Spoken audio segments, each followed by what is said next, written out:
Les pensées sont mesurées. Les raisonnements sont mesurés. Nos voix sont mesurées. Notre vie est mesurée. Et il est mesuré par Dieu. Et il est trouvé que ce n'est pas juste.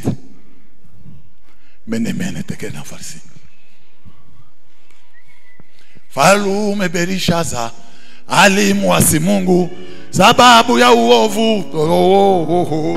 Ole wawa aya. Haleluya! Ari bantu baduhanze bamba we nabo bahuje n'ibyo babamo niyo bana bagezemo nibwo bazabaca akumva ngo none byakunze. Mais Dieu a déjà mesuré. La Bible déclare en psaume. Ils ont pris les pécheurs. Ils ont été mesurés. Et l'esprit était pesant.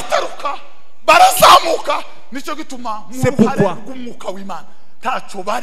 devant le Saint-Esprit, ils ne sont pas là. Dans la prière, dans les veillées, dans les chansons, ils ne sont pas. Mais Jésus a dit, Amen. Petits enfants, soyez petites brebis.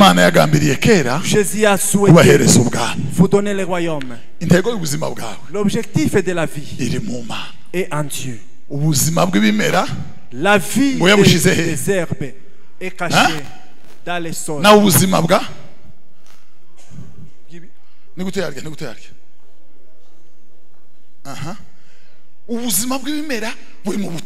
Et la vie des herbes est en Dieu. Ici, il n'y a pas de racines. Ici aussi on est coupé. Est-ce qu'on tient quelque part? Est-ce que vous voyez qu'on tient quelque part? On peut tomber à tout moment. Notre vie est en Dieu qui nous a créés. Cherchez à connaître ce que le Seigneur veut. Et c'est ce qui est bon. Faites-le. Cherchez à connaître. Lisez la Bible. Lis la Bible. Lis la Bible et vis avec. Lis la Bible et tu seras bon. Je vais vous donner une annonce. Ils ne font pas tarder à la maison. Votre beauté n'est pas ce qui est passé dans les miroirs. Vous faites tout ce que vous faites. Il n'y a pas la beauté là-bas. Si tu te vois dans la Bible, tu seras meilleur. Nous tous nous souhaiterons être avec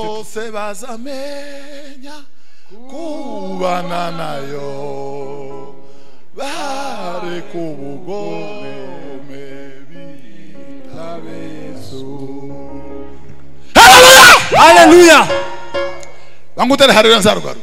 Tuzamura Imana icyubahiro twese.